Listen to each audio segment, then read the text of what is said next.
Hello everybody, thank you very much for coming. I know some of your faces, some of them.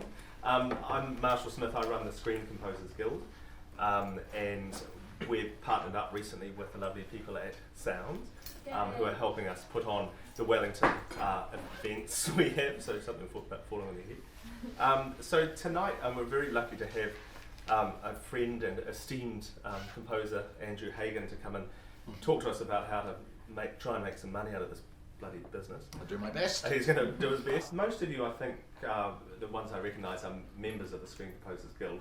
If you're not, it would be lovely if you did join us and support us, because we put on these about 3 or 4 times a year in Auckland and Wellington, and we do lots of other things. That we've got a forum, big database, for your use, lots of memberships, discounts, and all that sort of stuff.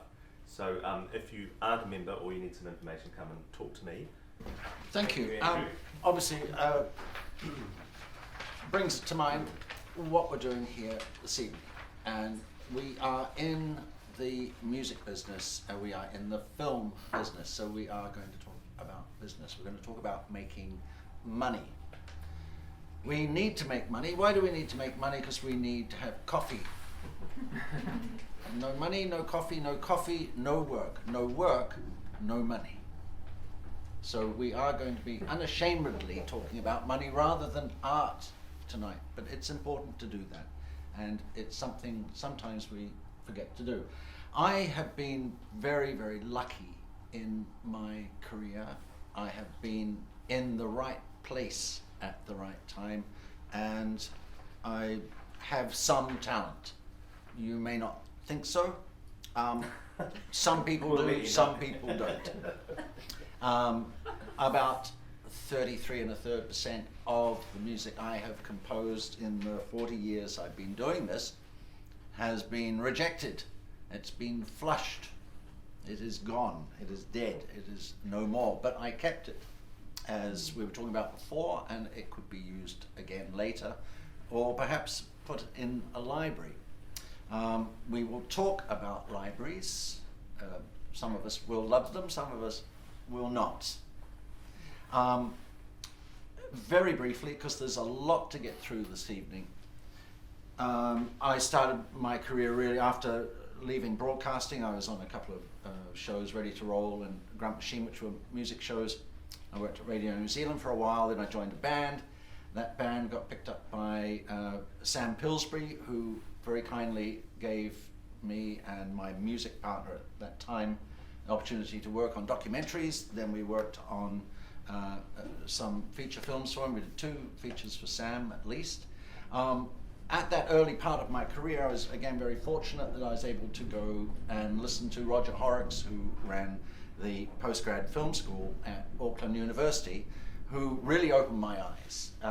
And it is very important for all of us to understand the history of film, the techniques involved in filmmaking and in what we do.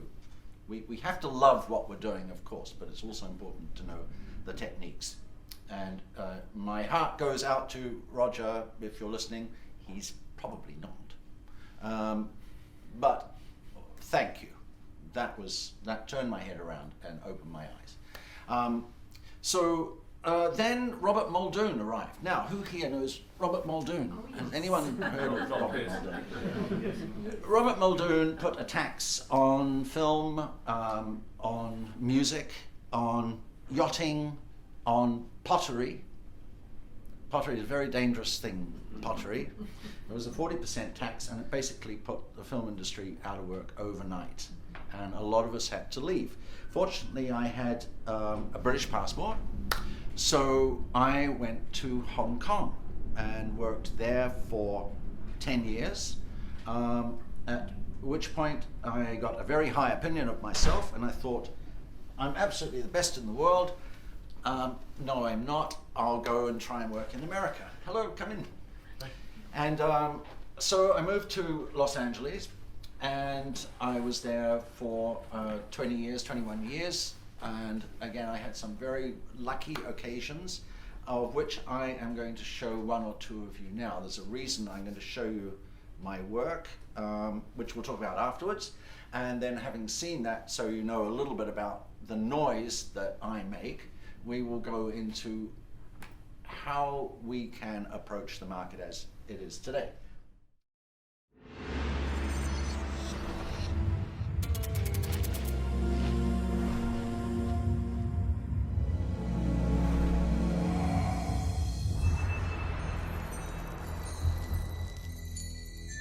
For a young dancer, the journey for revenge has a price. 为了父亲，我什么都肯做。 Passion she cannot resist. 你在女人面前胆子最大。小妹更加大胆。 A man she cannot refuse. 你又一次救了小妹，多谢了。 And loyalty she cannot forsake. 飞刀门的规矩你是知道。 Internationally acclaimed director Zhang Yimou takes you to a world of romance, love, and deception. 你究竟是何人？不该。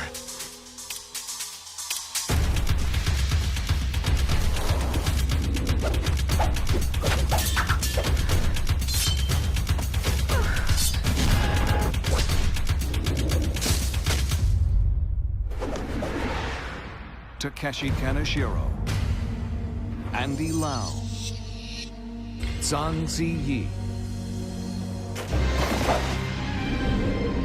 When passion turns to hate, loyalty becomes betrayal, and truth brings treachery. Love is the deadliest weapon.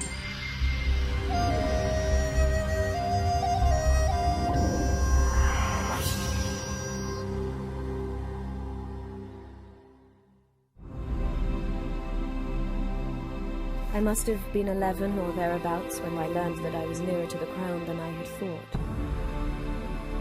And I knew then why I must trace a path ordained by others. Her Royal Highness Princess Victoria of Hagen. From now on, everyone will push you and pull you for their own advantage. You're too young. You've no experience. Get out of my way! Should you ever need an ally, you'll have one in me. Alfred! Prime Minister, Lord Muldoon, will make her fall in love with him. You're the next piece in the game. I'll go to England, make her smile. Do you ever feel like a chess piece yourself?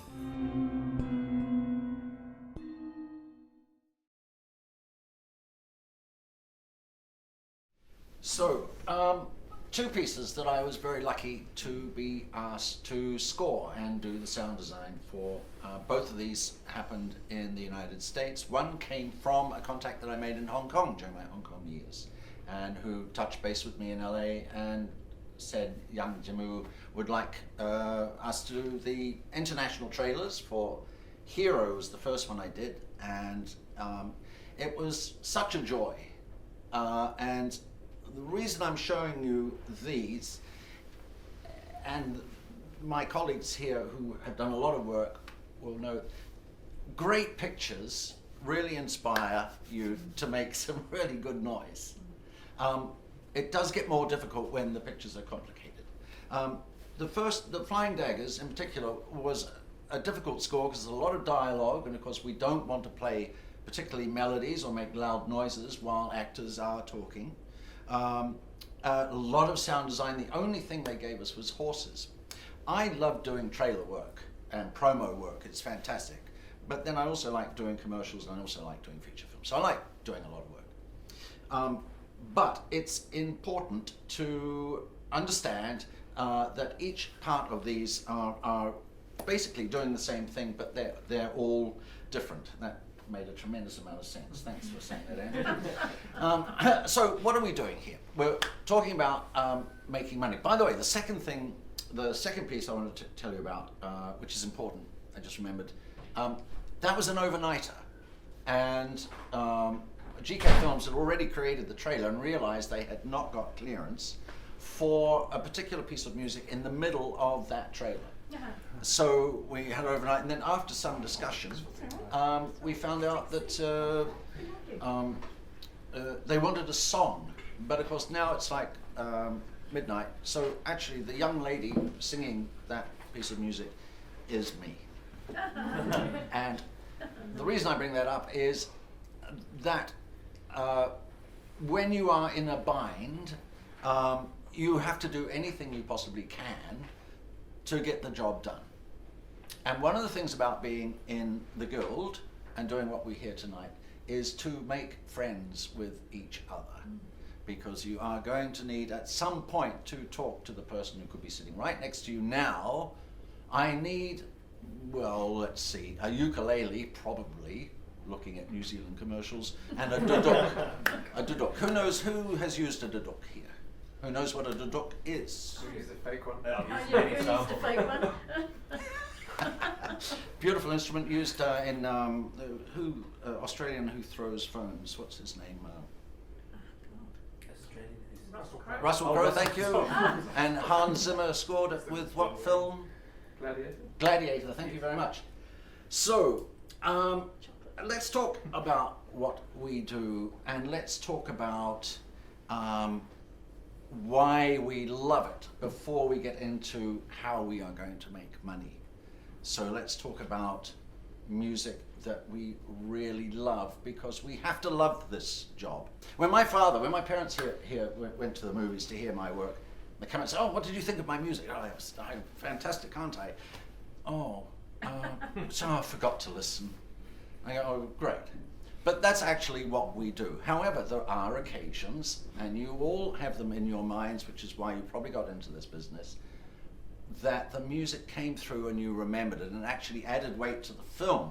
Dum da dum bum bum ba dum da da dum ba da dum da dum bum. Yeah, right. Love it. Give me some more, please. Dum dum dum dum dum dum. Who has a favourite score? Tell me what comes to mind. Could be Dr. anything. Zhivago. Dr. Sing it to Zhivago. me. Oh, don't give it to me right Dum, now. dum, is it dum bum ba dum? And it's so lyrical, and it's so to the heart. Absolutely, to the heart. And it's beautiful, it's lush. And it came through the It film came at a through the particular film. moment, and you can see this in your eyes. Anyone else help me here? Star Wars. Yeah, so sing me a little of.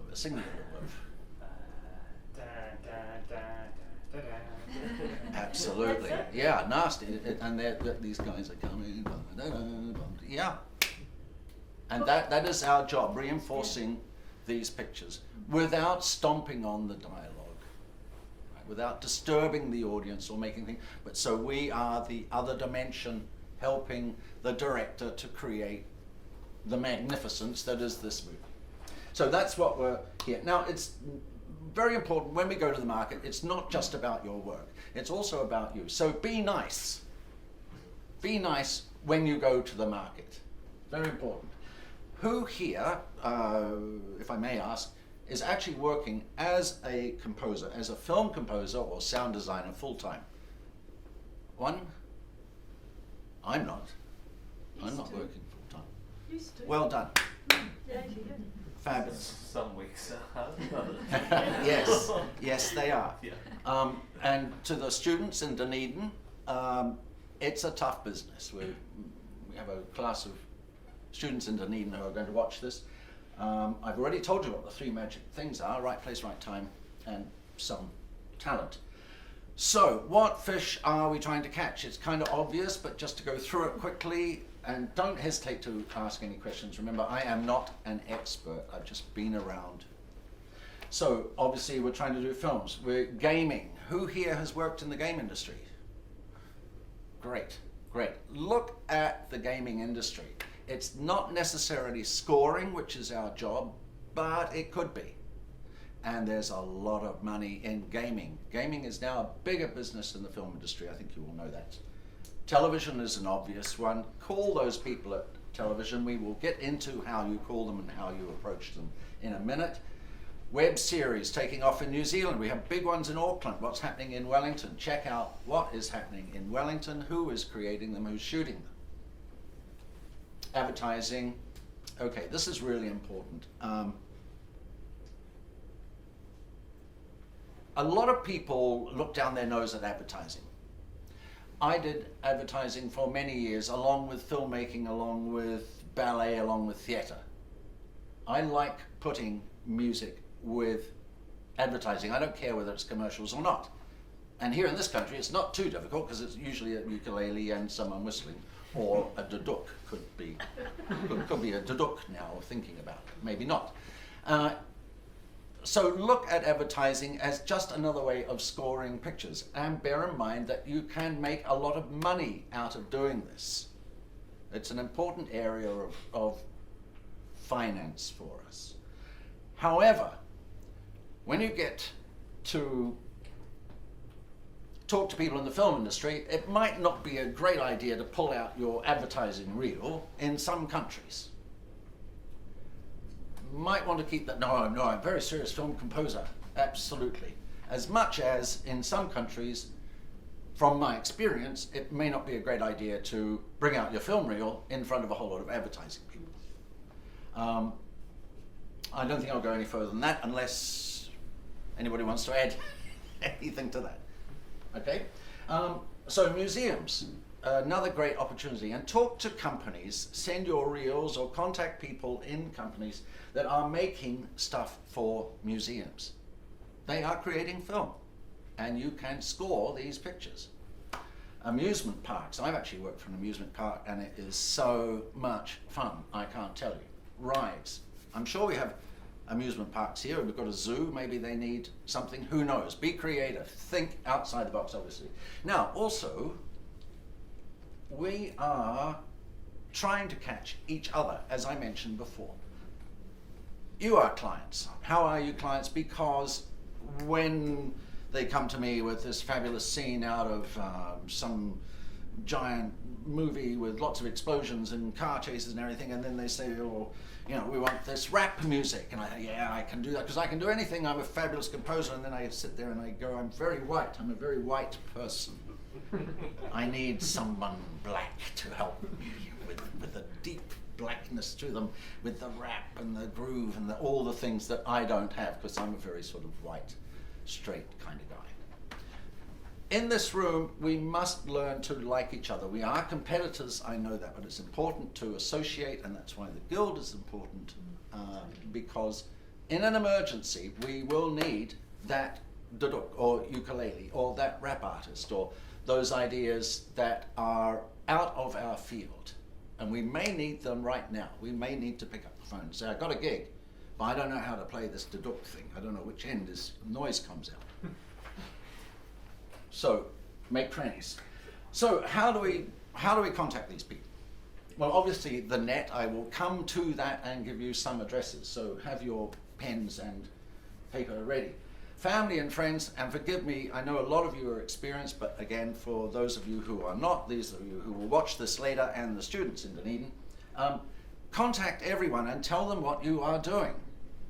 Tell everyone, I'm looking for film work. I want to work in film. I don't care what the film is, send it to me, I want to score it. So I can improve, so I can do it full time, so I can make lots and lots of money. People you already work for. Someone in this room knows someone who works in the film industry. It's not 7 degrees of separation. We're in Wellington. We're in New Zealand. Your next door neighbour works in the film industry. If Peter Jackson shoots a film, everyone's in the film industry virtually in this country. So talk to them, tell them what you want to do, what your dream is. Play them stuff, get them enthusiastic about your work, yeah? Social networks, it's obvious. Put your stuff online so we can see it and hear it. Okay, the elevator pitch. Now we're really into business, aren't we? How disgusting. Does anyone here not know what an elevator pitch is? Thank you, thank you. Elevator pitch is, you're minding your own business, you're in an elevator. And you're pointing and then this person next to you says, well, hello, what do you do? And you go, well, I'm a composer. No, we don't do that. in an elevator pitch. In an elevator pitch, we have about 15, 30 seconds to go 3 or 4 floors in the CAA building in downtown Los Angeles, California, which is just everybody in that building wants to buy film music. And you say, well, people send me, this is your answer, what do you do? People send me pictures of cars on fire and they're falling off the cliff and traveling down, and just before they hit the bottom, a guy jumps out and like parachutes and he's floating down like this, but then suddenly over here there's a guy with a rifle and he's shooting at him, bang, bang, bang, bang, bang, but he misses, and the guy gets down. There's this beautiful woman at the bottom with a little dog and a cat, and it's all like happy ever after. And they goes, wow, you do that? I said, yeah, I'm a film composer. Wow, what's your name? Have you got a card? That is an elevator pitch. And remember, when you go through life, tell people what you do and how passionate you are about it. This is how you get work and how people remember you. Okay, and they're in this room again. Thank you very much. And yeah, how do we catch it? Screens and similar organizations. SOUNZ. These are organizations you must join and get involved and associate with people. Okay, so we're talking about fishing. What bait are you using? What is on your show reel, on your website, and why is it on there? Think about this. This is really important. Does it really show your strengths? Or are you just trying to copy someone else? This is really, really important. Because if I'm a director and I call you in to talk about your work, I want to know what you're really, really good at. I don't necessarily want to know what you'd like to be in the future. I'd like to know what you're really good at, and I need to see your strengths so I feel confident, so I give you the job and buckets of money to buy coffee with. Should you stylize your reel? I wish we had more time, because creating reels is a long subject. Look at other people's reels online. Go online and look at other composers' reels and see how they're designed, how they're put together. This is very, very helpful to do this. Don't put too much. If you're sending a reel to someone, don't put too much on it. In LA, when I left, it's like 3.5, 4 minutes.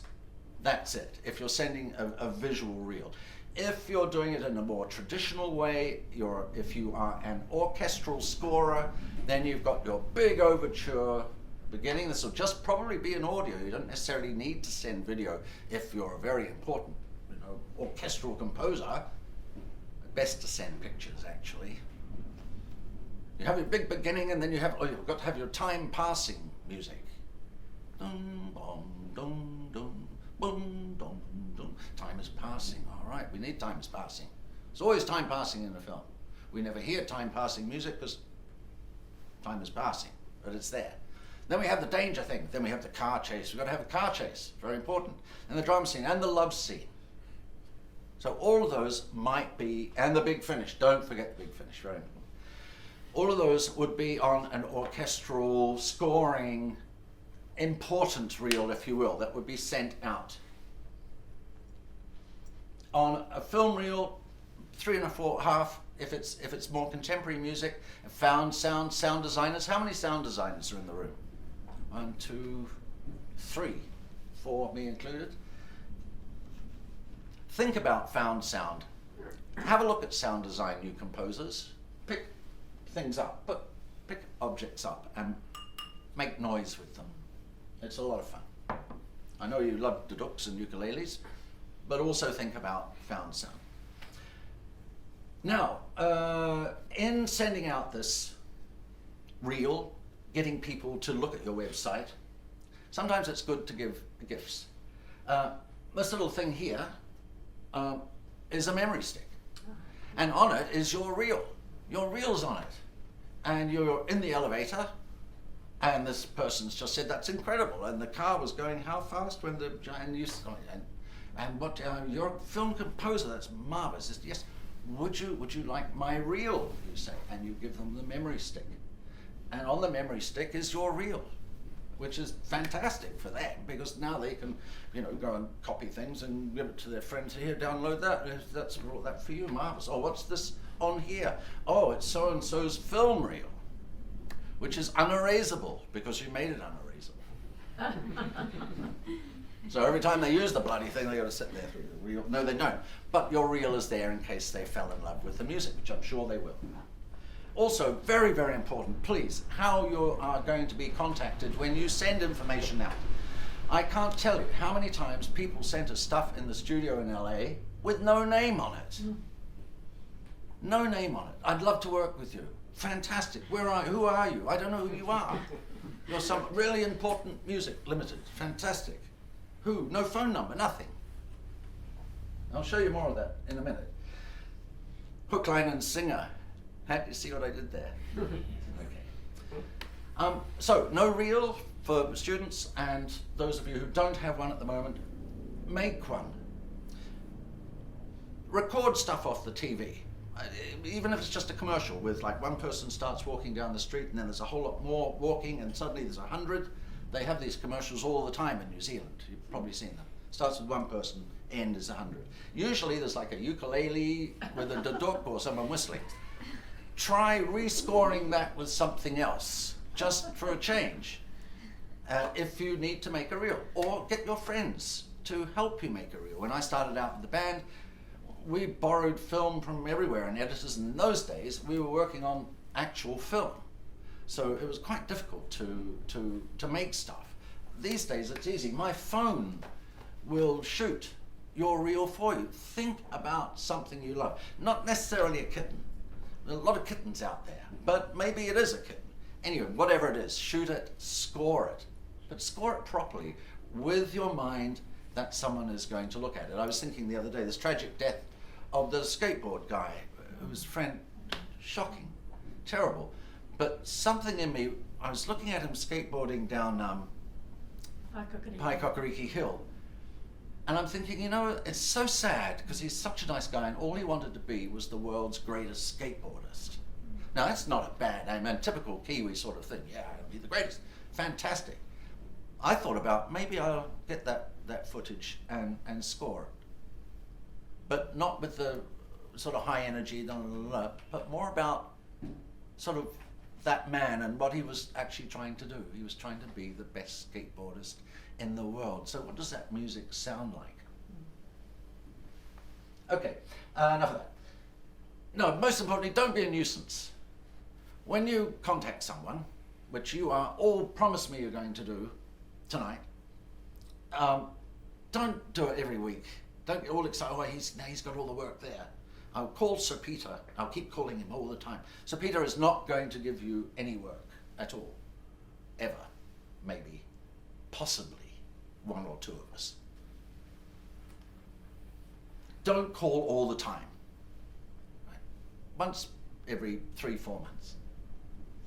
Don't be a nuisance. Keep records of who you've contacted and when, so you know where you are.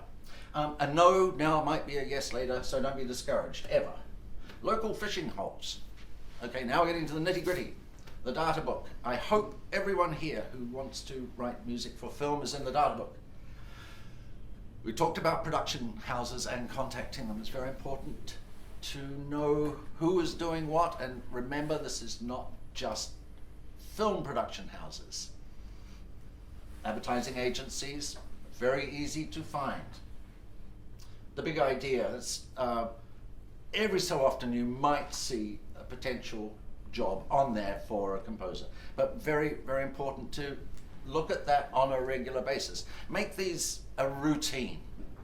Create a calendar for yourself of who you're going to contact in what areas. The Screen Composers Guild. Join the Screen Composers Guild. Fantastic place. Get an agent or manager. If you feel you're ready to take that next step, get an agent or a manager. They are going to take money from you, but you are going to make money from them. That's their job, and it gets really, really exciting when you get an agent or a manager. They don't have to be in New Zealand. Now join groups like this. Talk to each other. We talked about this before. I talked about it. You didn't talk about it. I want you to talk about it. I want you to talk to each other and join groups. Talk to people in the film industry, the gaffer, the grip, the gopher, anybody with the G at the beginning of their job, or more than that, maybe G and B and other things. Anybody who works in the film industry, talk to them. Now, advertise your work, I mean, it's obvious. You need to let people know you exist, otherwise we can't get hold of you. We don't know that you're doing what you do and these beautiful sounds you make. Foreign fishing. Okay, write down these ones, or I could post this to... Yeah, we'll perhaps get a bit of this content and get it on the site. Media Match is commonly used. I know people who have got work from Media Match, and it's worldwide. Mandy, of course, you've probably all heard of as well. I put this rain dance thing, it's more European, UK based. I put that on there because they actually publish 20 sites that have to do with our industry, and that means 20 possibilities of getting work once you've sent them your reel. Okay, foreign fishing. If you can afford it,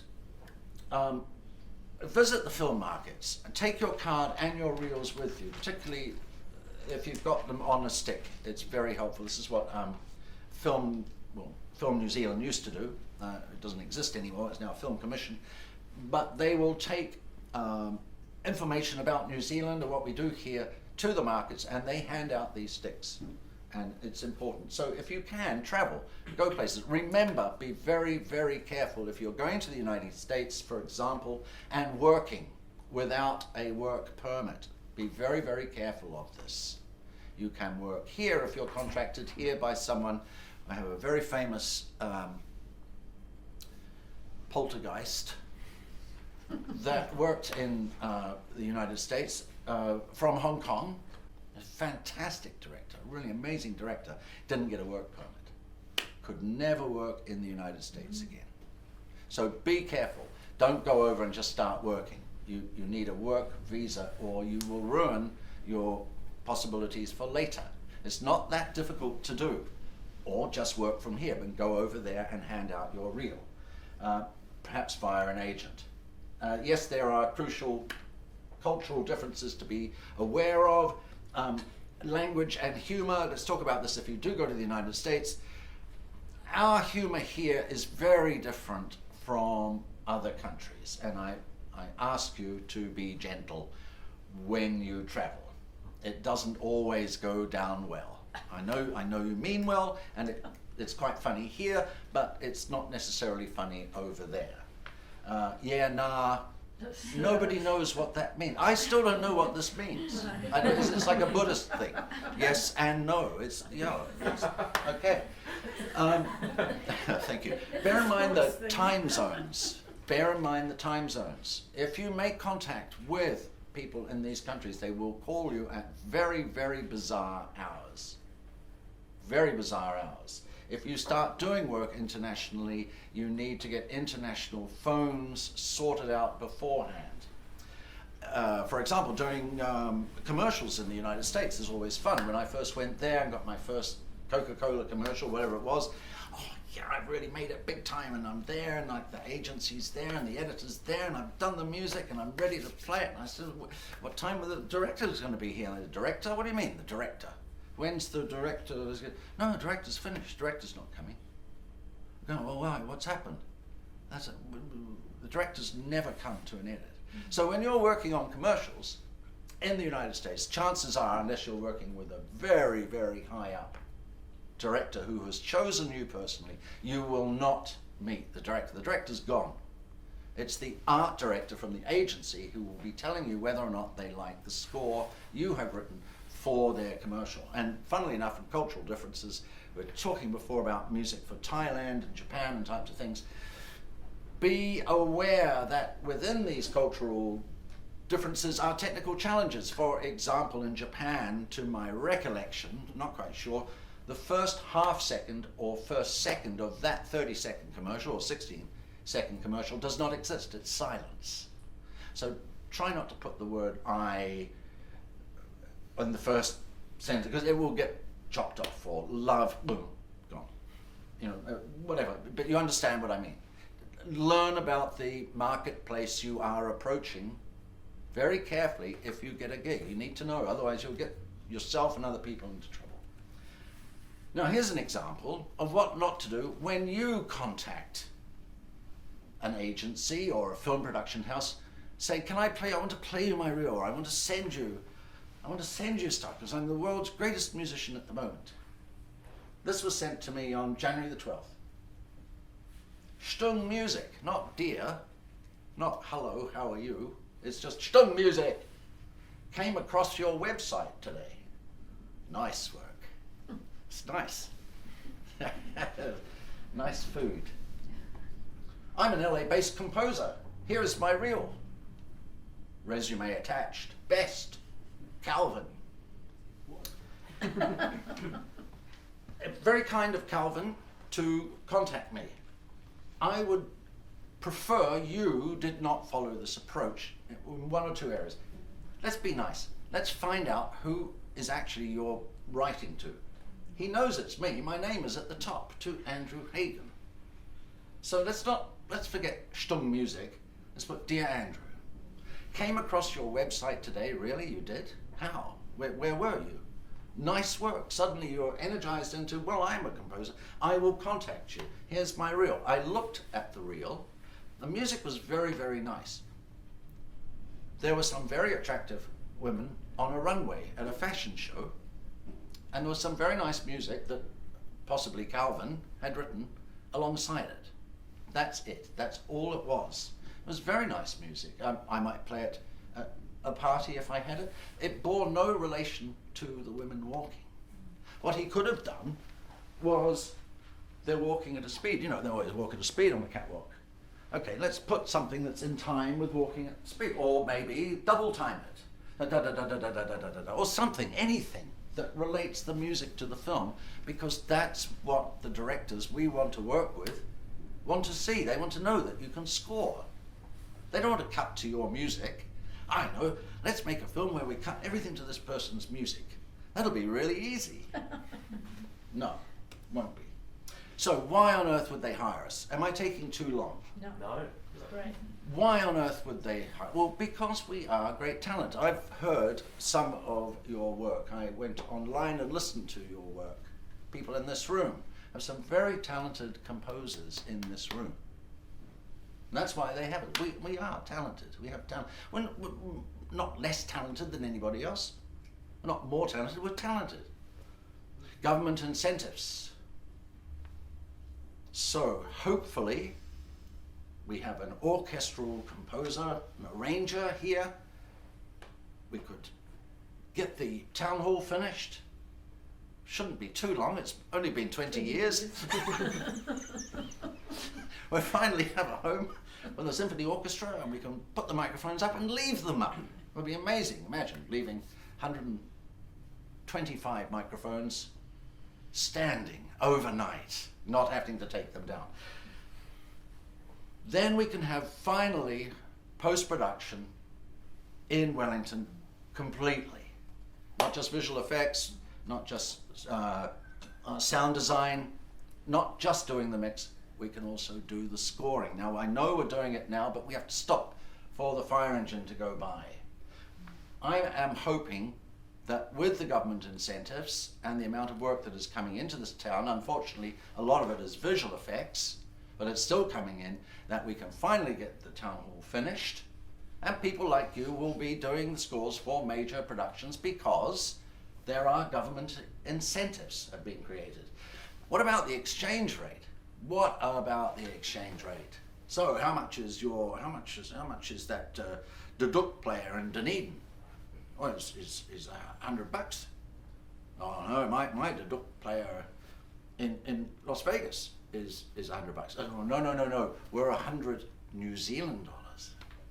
Oh, that's interesting. So use the exchange rate, understand how it works. We are less expensive here. Dangerous topic is unions. 50% of Los Angeles is non-union. I've worked in both areas. I am not anti-union. We had quite an issue over what Sir Peter did with the actors here. Sparta got involved. It is important to understand, though, what the union positions are in our work and how you, as a composer, can use them to your advantage and come to market with a lower price than your American, European counterparts, certainly European counterparts. talk about royalties. I have a dear friend who sadly has passed now, who made a living out of doing commercials for the United States. How did he manage to do that? How did he get that client? Quite simple. Because he didn't need any royalties. And that was a major advertiser in the United States who gave him a ton of work, fabulous work. But there are no royalties. I still get royalties from work that I created in the United States and that I'm creating now in the United States. I get paid all the time.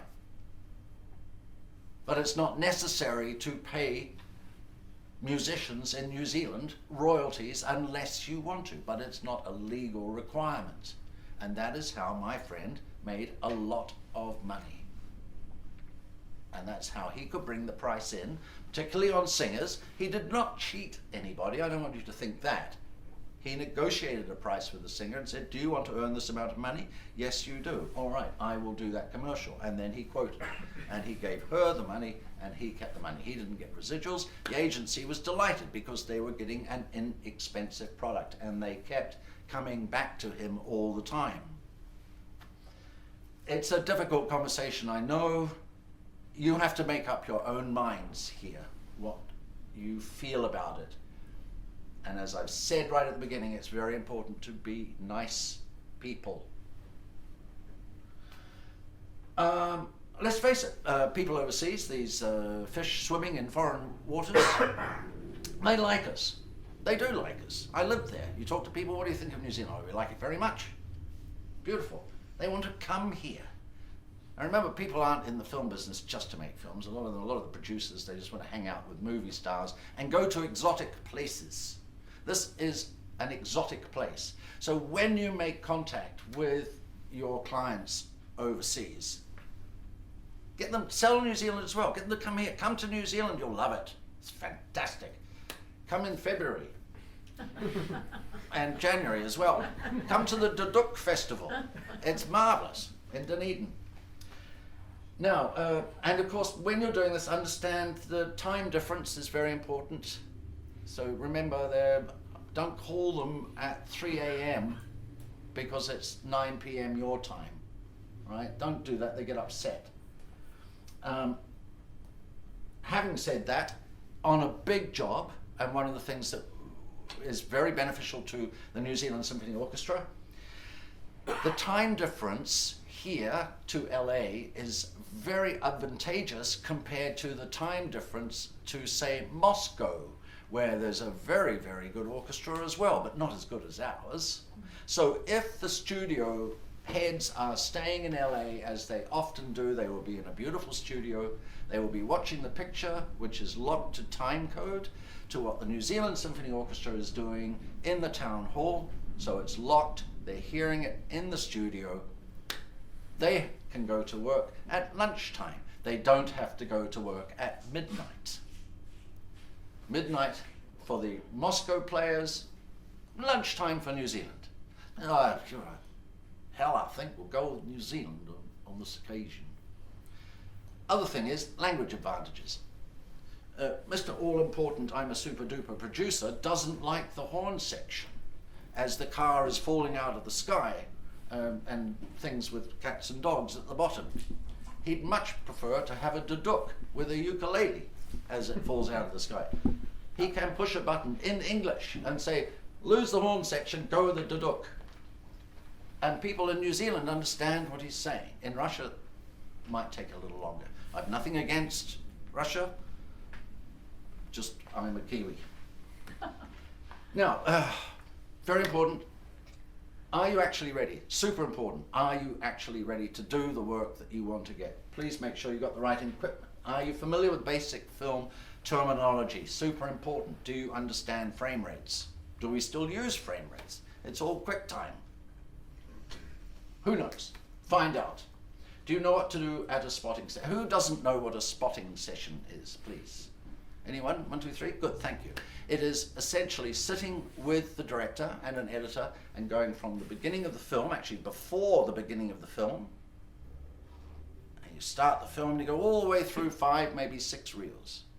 And in that time, and this is a wonderful experience, as your friends here will attest, you discuss with the director what music or sound design is going to occur during those scenes that the director has chosen to enhance or to reinforce. It's the most wonderful experience, and I mean, it's just so much fun. Yes? You know, maybe not. Yes, it is. Yes, it is. Yes, Okay. it is. I think it is. Well, yes, depends on the All right. director. It's good. Depends on the director. I remember we're being filmed, and we love all the directors. So yes, that's what happens at a spotting session. And you will write down the time, the code of the scene from beginning to end.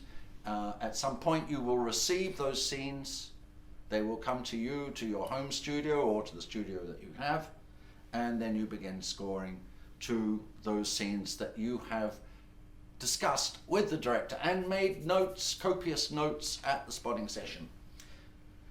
Having got the job, where will the client hear your music? Where will they? Will you send it to them, or will they come to? Make sure you've got somewhere that you can play the music. And I'd rather you didn't play it on a laptop, because they're only going to say, "Oh, hell, there's not much bass on that, is it? I mean, it sounds pretty weak to me. I wanted it a duck with some, you know, bottom end in it." Most importantly, can you deliver on time and on budget when you go to market? If you cannot promise these things, you will never ever work again. In the commercial business, and particularly in trailers for films, which is why I showed them to you before, if you mess up that time, hundreds of thousands of dollars can be lost because you didn't go to air. Things have to go to air. You must always deliver on time. And hopefully on budget, because if you don't, they won't work with you again. So, you caught one. Quoting, nightmare. This is our biggest nightmare. How do we quote on a job? I'll give you a very brief story to show you how crazy it is. One of the biggest jobs I did was a children's movie, and I used to hang out at a bar in a sort of a film-related business, and there was a guy there, a visual effects and director, and one day he calls me and he says, "I got this gig for you." I said, "What is it?" "Thomas the Tank, nightmare. Have to finish it in 10 days. International trailer." I said, "Oh yeah, I'd love to do it." He said, "Well, how much do you think it'll cost?" And I said, "Well, you know, it could be like 25, you know, if it's just, you know, electronic instruments. I mean, you know, full orchestra, it could be 125. Okay, I'll let you know. I don't hear anything, then I get a call 2 days later. Bang, all right, you're on. Start everything. Call the orchestra. Do this, do that. We're sending the film every day. It's going to change every day. We're going to need sound design on it. Come down here, talk to me, blah, blah, blah. Big conference, get everybody lined up, hire the orchestra. We did this at Sony Studios, fabulous place to work, where Wizard of Oz was recorded.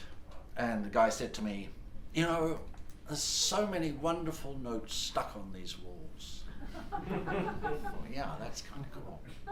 Anyway, back to the story. So then, suddenly I realized, as we're booking the orchestra, which is super expensive in LA, I hadn't asked him how much the budget was. I called him, "What is the budget, by the way?" He said, "Oh, it's what you told me." I said, "What, 25? He said, No, 125. Of course, I didn't mean 125. That's a ridiculous amount of money. We got $125,000 for a 1:15 trailer. Admittedly, we had an orchestra of 75, but that was a lot of money. So that's how crazy. And I said to him years ago, he became very good friends of mine and worked on a number of wonderful films, Jackie Chan and stuff like that. I said, "Well, did we work on before we did the, you know, the big?" And we realized we'd never worked before. He'd never seen my work. He'd only seen me in the bar where we chatted with other people about the biz. He put his entire faith in me on our discussions.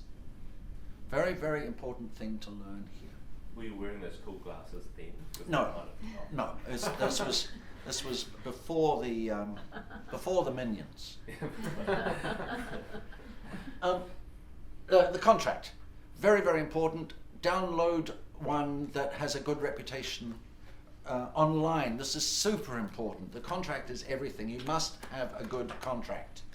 It's not enough time to go into it now. We could spend a day, but when you go to market, make sure you have a contract ready. Someone says, yes, I want your music, bang, sign here. The Guild is, by the way, very slowly with APRA trying to put together a standard contract. It's a very slow process, but it is happening. And remember, they're only as good as the paper they're written on, but it's good to have a contract. Now, dangerous clients. Here's one. We really like this piece of music. Now, how close can you get to this piece of music? I mean, we love this. We just can't afford it. When they went and asked to buy the Rolling Stones piece, the owner of the music, the publisher, said to them, this is going to cost you $50,000 US for a 30-second grab of that. And as soon as they asked how much will it cost to use the Rolling Stones Gimme Shelter, the guy pushed a red button over here, and on that red button was like a recording machine. And then he said to the person asking, he said, where are you going to play this? And the guy said, I'm going to play it on Television 1 in New Zealand. Oh, you are? It was fabulous, fabulous. He says, and what time will that be? Oh, it's going to be all the way through Christmas.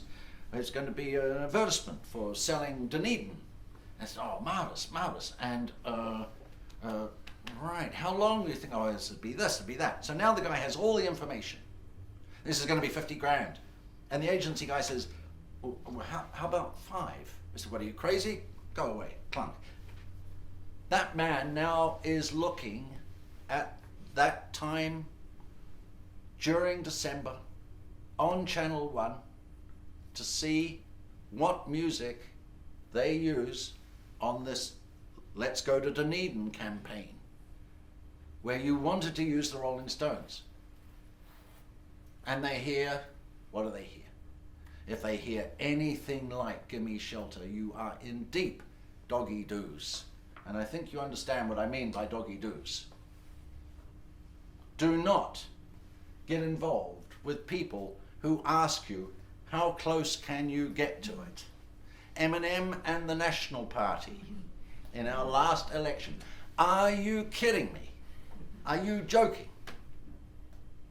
Now, how to ensure you... just before I move, are there any questions about where we are at the moment with this? No? All good? Okay. How to ensure you get paid? How on earth will we ensure you get paid? I have a very, very large man. He's quite tall, with a beard and big arms. And there's another thing I use, apart from this very big, tall man. I don't give them the last bit of music if I don't trust them until they're there with the money. Be particularly careful when dealing with overseas clients for the first time. Don't send everything and think you're going to get all the money.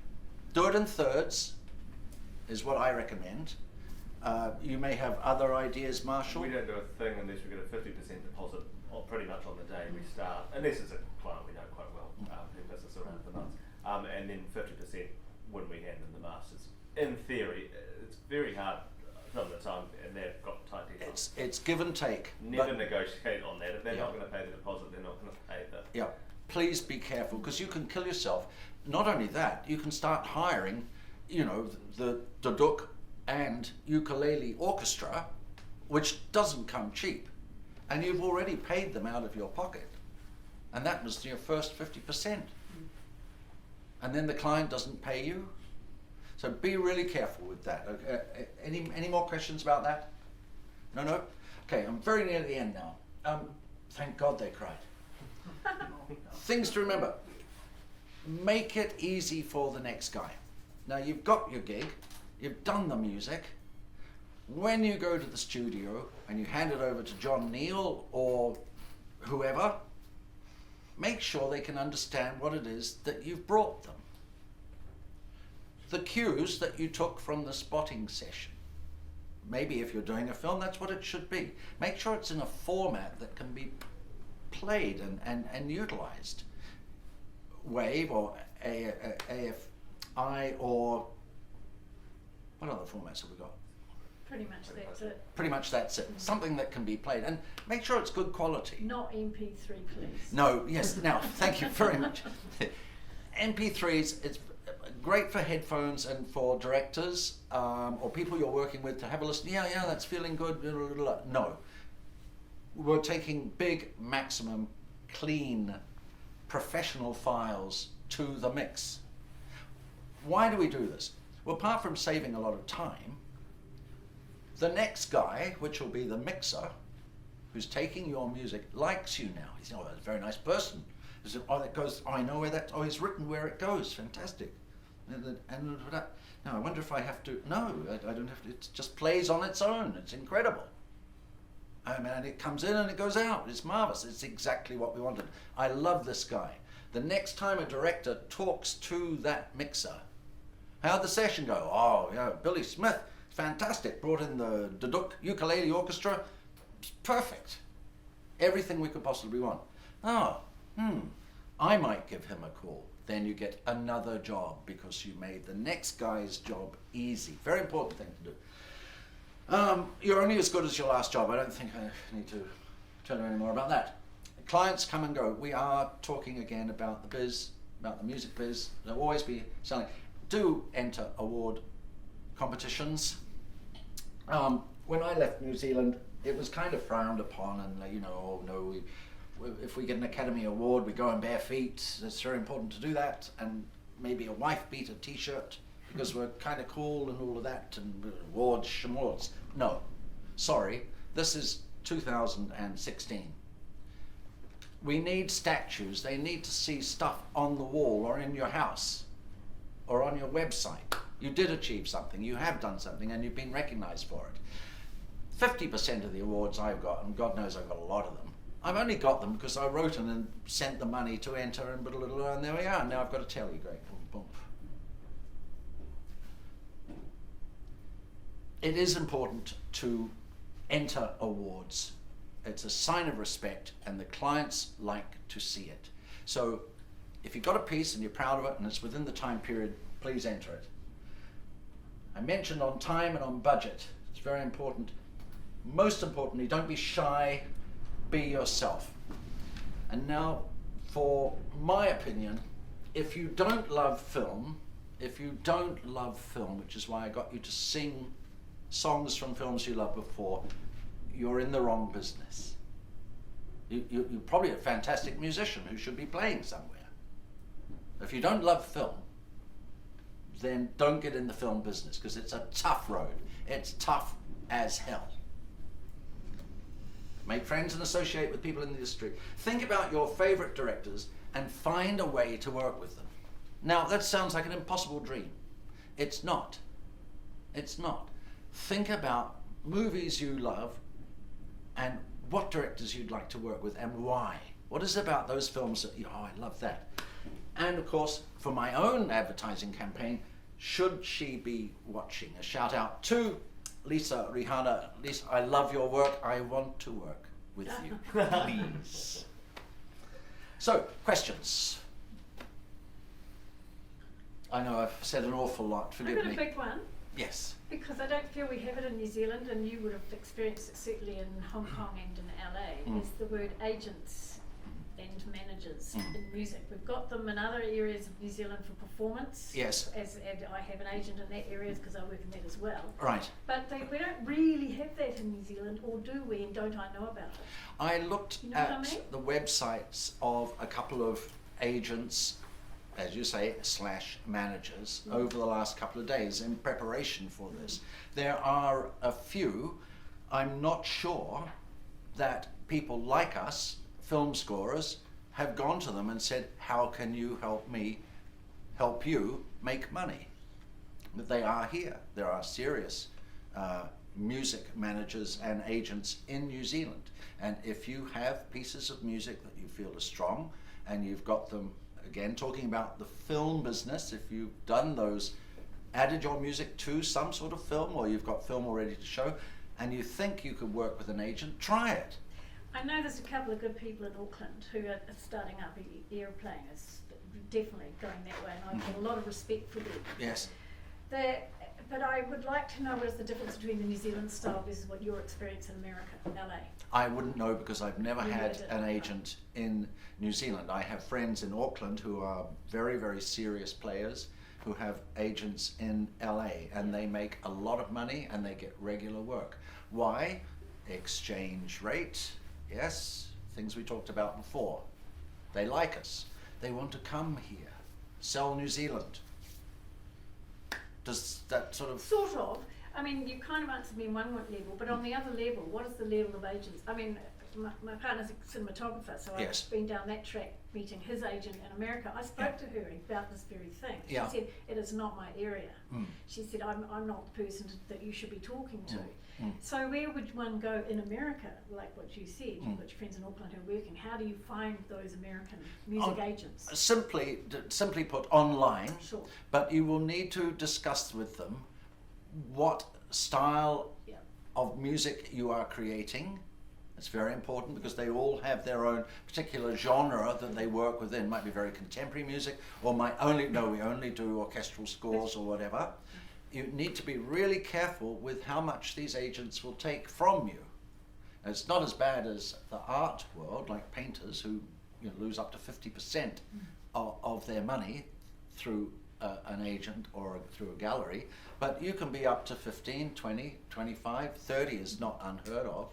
When I worked in association with music companies, when I first went to the United States for the first year, I got inside another company and worked for them on a B visa. I think they took 60% of my income. And I had a really good reel when I went to America. And they took me immediately. I was lucky, but they took 60%, and that's not unheard of. My composers, my stable, if you will, no, I would never have done that. No, they were all up around 60, 70%, plus they were offered golden handshakes, plus they had residuals. You have to be nice in this business. And I go back to this again. You can be an arsehole and make a lot of money quickly. Oh yeah, make tons of money. Yeah. Oh, fuck those Duduk players, I hate them. Suddenly the wind changes, and it does change. Styles change. The way of working changes. And suddenly you're out of business, or you're old, or you've lost all your hair. And suddenly no one wants to work with you. And you think, I know, I'll go and talk to the Duduk players that I screwed for years. Oh, they won't talk to me. Why? Because I wasn't nice. You need to be nice in this business. More questions, please. What about collaborations, like sharing work? Yes, I was going to get into that. Do you have a particular area of collaboration in mind? Well, I guess I'm thinking film projects. Like Do you mean working with other composers? Yeah. Okay. Yeah.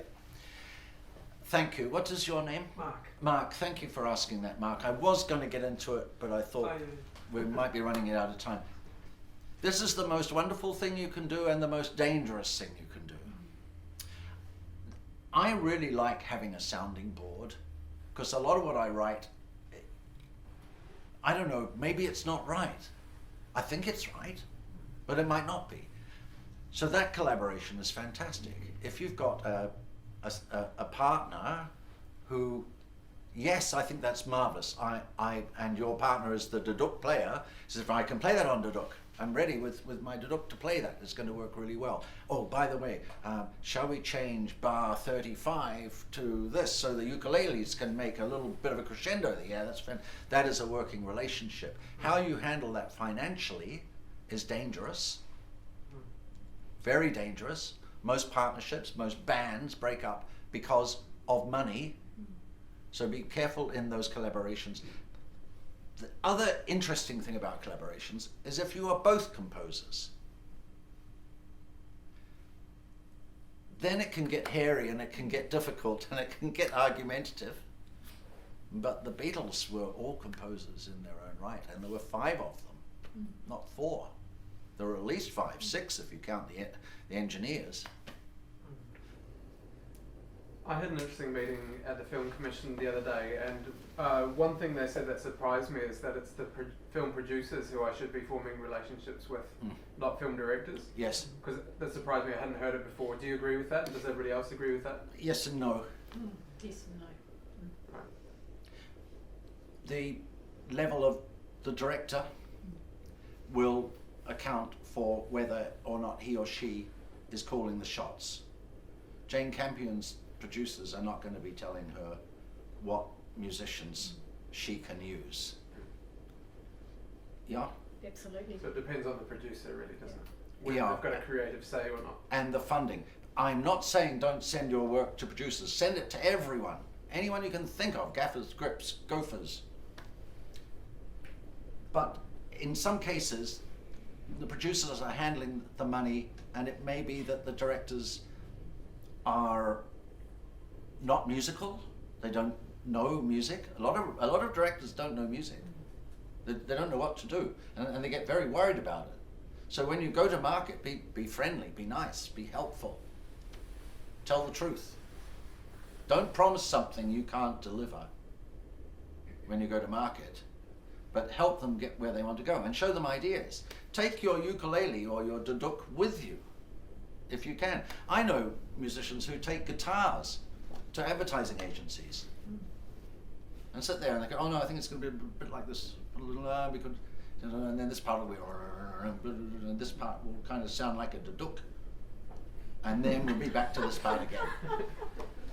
So yeah, sometimes the producers are all powerful, but other times no, the directors will call the shots. It also depends how far up the food chain they are. Yeah. And a lot of producers are the key between multiple films, whereas a director might just do, we did that hip operation film a couple of years ago, and the same producer, we've got 4 other jobs out of him. Okay. The director, I love the director, but he's like off in Afghanistan filming or whatever, they've taken longer. Marshall, here's a very important point that Marshall's made.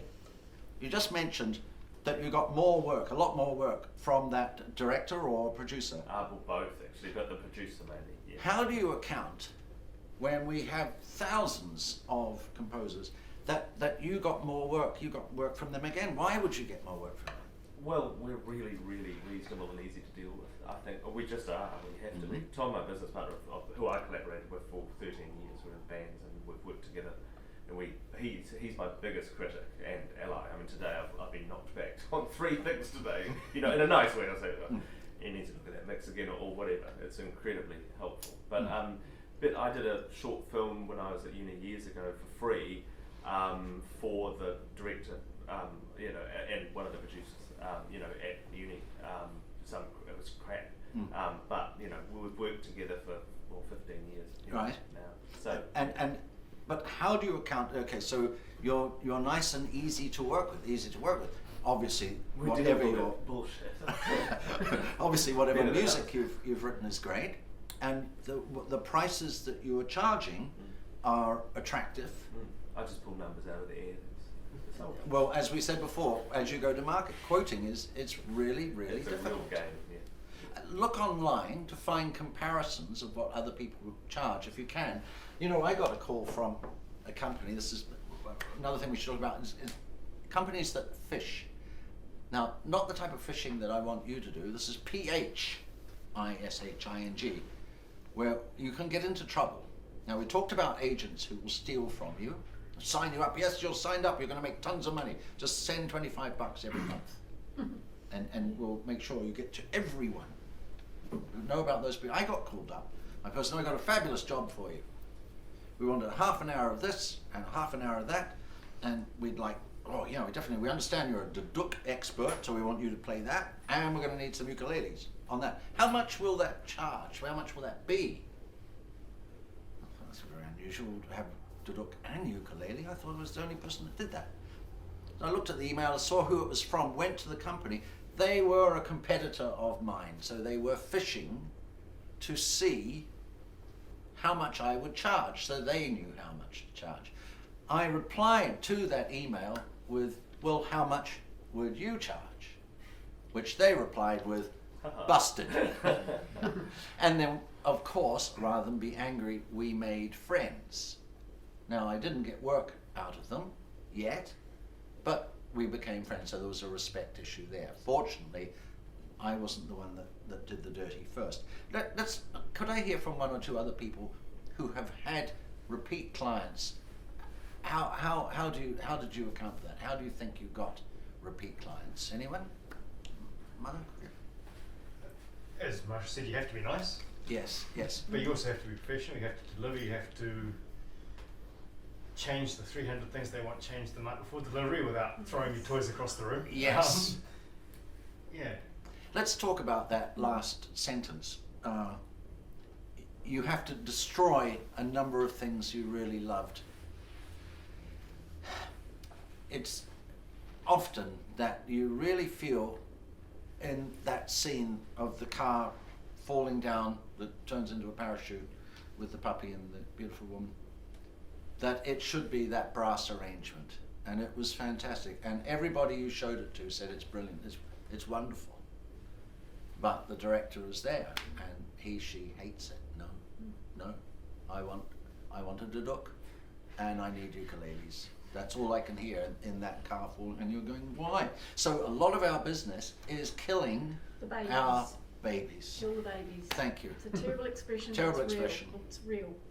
It might have been killing our darlings at some point, but it's definitely killing our babies. But you still own the baby. Yeah, and it's terribly difficult. And this is where you can lose it in the studio, particularly if it's like 4 o'clock in the morning. So be careful of that. Well, it's not taking it personally, is it? It's not a personal attack on your craft. It's just what the job needs. But what you just said is so true for all of us who've experienced it. And in your experience, have you had to come to a point with the producer/director, whoever is hiring you or paying you, saying, I actually can't afford to do this any longer. Yes. I've changed it 2,000 times for you. Yes. Put your foot down. Yeah, Yeah, this is extremely important. Yeah. And I'd like to hear from all of you about this. This is another really, really important thing when you're in the marketplace. Do not be taken advantage of. In your contract, this is why contracts are really important, you will find there is a portion in there of how many revisions you will do. I have worked on films where they've gone out and recut the bloody thing after we'd mastered. We've all done it. And then they expect us to write more music again and get all the duduk players back and all the ukuleles back. No, you have to have it, and that's why it's important to have it in writing. However, you have to finish the job. However, you do want to be easy to work with. You just have to make sure that there is a mutual respect. However, I have had situations where it just was not working, and I couldn't understand. I was working with a Latino director. This is from Mexico, very, very nice man. And I couldn't understand what was going wrong, and it just sort of ground to a halt, and nothing seemed to work. And he was very like this, and I took him outside and I said, "Look, I'm so sorry. Nothing is working. It's not right. I can tell you're not happy." He said, No. I said, "It's no problem. There is," and we'd been working 3 days. I said, "Look, there is no charge, and I'm worried you are going to miss your deadline. It's getting too late. You need this to be finished, and it's getting too late. I will not charge you anything for these 3 days. It's not fair." His entire demeanor changed. It was as though you'd changed the light bulb, the switch over, and suddenly it wasn't a battle for him to get the job done because he was spending money anymore. The mentality has changed. So use this. There's a lot of psychology in our business, of course. You know, not just understanding what the director's trying to say in that scene. And the funny thing is, talking about the car falling out, years later when you see the car falling out, they play it on the television at 2 a.m. in the morning, it actually really works with duduk and ukuleles. You never thought it would. So you are not always right with your darlings and your babies. It's true. There's a necessity for humbleness in our business. Mind you, they will take advantage if they can. We might wrap things up there, but I'd like to give a very warm thank you to you, Andrew. Oh, well, my pleasure.